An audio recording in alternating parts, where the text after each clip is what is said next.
adobong pusit. Yummy, yummy, yummy, yummy. Tara guys, samahan niyo akong lutuin tong adobong pusit. Good morning, good morning, good morning guys. Good morning world. Dito na naman po tayo. I hope you all have a wonderful Wednesday morning. Okay? Magluto tayo ngayon guys ng adobong pusit. Ito yung nilinisan ko kahapon. Ngayon nilutuin ko na siya. Ingredients guys: bawang, sibuyas, kamatis, dahon ng laurel, oyster sauce, pamitang powder, magic sarap, asukal, suka, sesame oil, at syempre ang pusit. Hindi ako naglalagay ng toyo sa adobong pusit guys, pero kayo, nasa nyo yan. Kasi ako hindi, kasi gusto ko na yung kulay niya, ayaw ko na siya dagdagan. Ibang ano na lang, pampaalat na nilalagay ko. Okay guys, let's get it on! Ngayon guys, ilagay na natin yung bawang, sibuyas, kamatis, at siling labuyo. Okay? Pagsamasamahin natin para walang silang ulitan. Char. Para walang masabi kung bakit siya wala siya maulit. Para ko mahuli gano'n. Ayan. Gawin muna natin yan sila guys ha. Ayan guys, luto na yung kamatis, sibuyas, at bawang. Okay? Lagyan na natin itong ating pusit. Okay? Ayan. Guys, ako kasi, maglagay muna ako ng tubig konting-konti. Minsan nga hindi pa.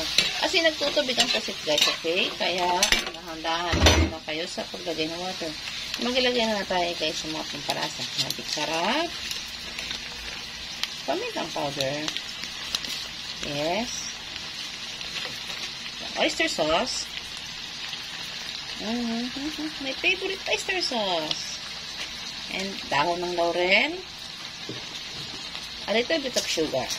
Yung soy sauce mamaya na, I mean vinegar mamaya na guys ha. Inaro na siya ng gusto at papasok na lang ang ingredients, yung lasa sa pusit.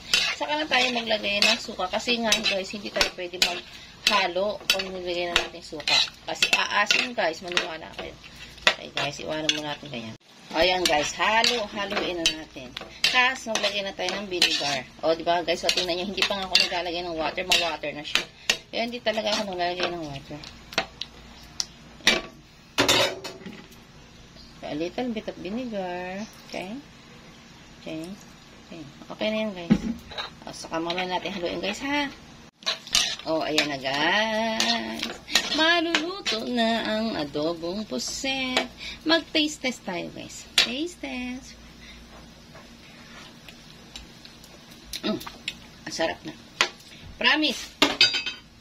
Lutuin na natin ng konti ha guys.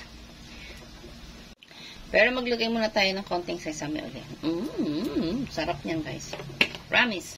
Ayan na guys. Luto na ang ating adobong pusit.